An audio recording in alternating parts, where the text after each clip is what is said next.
नमस्कार, आपका स्वागत है ज्ञानशिला में। ये पत्र पूज्य श्री भाई जी का है, एक साधक के प्रति। भाई जी लिखते हैं, ससने हरि स्मरण। पत्र पहले लिखा था सो मिल गया होगा। तुम्हारा स्वास्थ्य ठीक होगा। असली स्वस्थता तो मन की होती है और उसी मानसिक अस्वस्थता के कारण मनुष्य के द्वारा विभिन्न अवांछनीय कार्य होते हैं और उसी के कारण उसे भय, विषाद, क्लेश और शोक आदि होते हैं। मनुष्य जिस विषय का चिंतन करता है उसी में उसकी आसक्ति होती है और जिसमें आसक्ति होती है उसी का विशेष चिंतन होता है एवं उसी के अनुसार वह नरक दुख, स्वर्ग सुख या भगवान परम आनंद की ओर जाता है। 3 प्रकार के चिंतन है, असत चिंतन यानी पाप या अशुभ का चिंतन, सत्य चिंतन यानी पुण्य यानी पवित्र अथवा शुभ चिंतन, और तीसरा है भगवत चिंतन।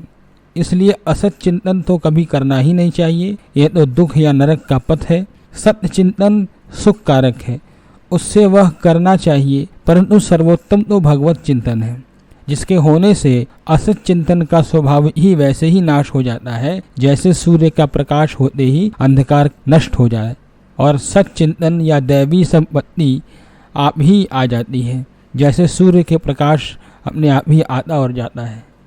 देव जहाँ होंगे वहाँ दैवी संपदा होगी, जहाँ बर्फ है वहाँ सर्दी होगी, अग्नि है जहाँ वहाँ गर्मी होगी, गुलाब है वहीं गुलाब की सुगंध होगी।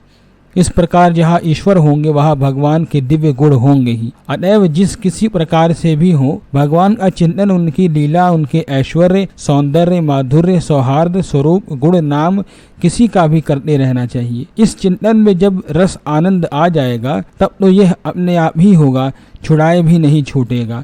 जगत के जितने अनुकूल विषय हैं पहले मिलन के समय नए नए रूप में आकर्षक, प्रिय तथा आनंददायक होते हैं, पर सदा पास रहने पर उनमें कोई आकर्षण नहीं रह जाता, न वैसा प्रिय भाव न आनंद ही रहता है।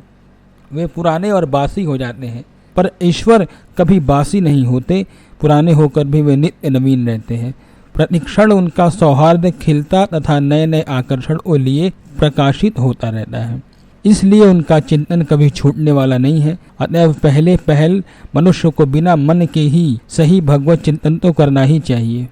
तो भगवत चिंतन किया करो, प्रतिक्षण भगवान में मन रहे, भगवान ही मन में बसे रहें। जगत को, प्राणी मात्र को, पदार्थ को भूल जाओ। संसार की परिस्थितियों का कोई भी प्रभाव तुम पर नहीं पड़े, ना मानव जीवन पे किसी के पड़ना चाहिए। एकमात्र ईश्वर ही प्राण, आत्मा, सुख, स्मृति, जीवन सब कुछ हो जाए। मेरा शरीर से अभी वहाँ जाने का ढंग नहीं है। मन तो भगवान जहाँ रखते हैं वहाँ रहता है, उनकी अपनी चीज़ है, शेष भगवत कृपा। आगे क्या लिखूं। यहाँ तक पूज्य श्री भाई जी का पत्र था जो उन्होंने किसी साधक को लिखा था। उपदेश बहुत सारे हैं, लेकिन पत्रों में जो अंदरूनी बातें रहती हैं, जिस प्रकार सा संबंध भाई जी का जिनसे रहा है, सामान्य, घनिष्ठ, वैसे तो संत सब में समभाव ही रखता है, लेकिन फिर भी बहुत सी गोपनीय बातें आपको पत्रों में मिलती हैं। इस दृष्टि से हम लोग पत्र से संबंधित वीडियो को जारी करते हैं, क्योंकि पत्रों में प्रायः ऐसी बातें लिख जाते हैं बड़े बड़े संत जन कि जिन पर व्यक्ति अगर ध्यान से पढ़े तो ध्यान जाता है, नहीं तो फिर बाद में भी जाता है यदि याद पड़े तो इस वजह से हम लोग यहाँ पर पत्रों को जारी करते हैं। आगे और भी संतों के पत्र जारी किए जाएंगे। बीच बीच में यात्राओं के कारण ये क्रम टूट जाता है, क्रमबद्ध तरीके से ये निरंतर नहीं चल पाता है, इस वजह से दिक्कतें आती हैं, वीडियोस देर में पड़ते हैं। इसके लिए हम क्षमा प्रार्थी भी हैं और इस चीज़ को निरंतर सुधारने में लगे हुए हैं, लेकिन व्यस्तता कभी न कभी हो ही जाती है, लेकिन हम लोग इसको ज़रूर सुधारेंगे। धन्यवाद।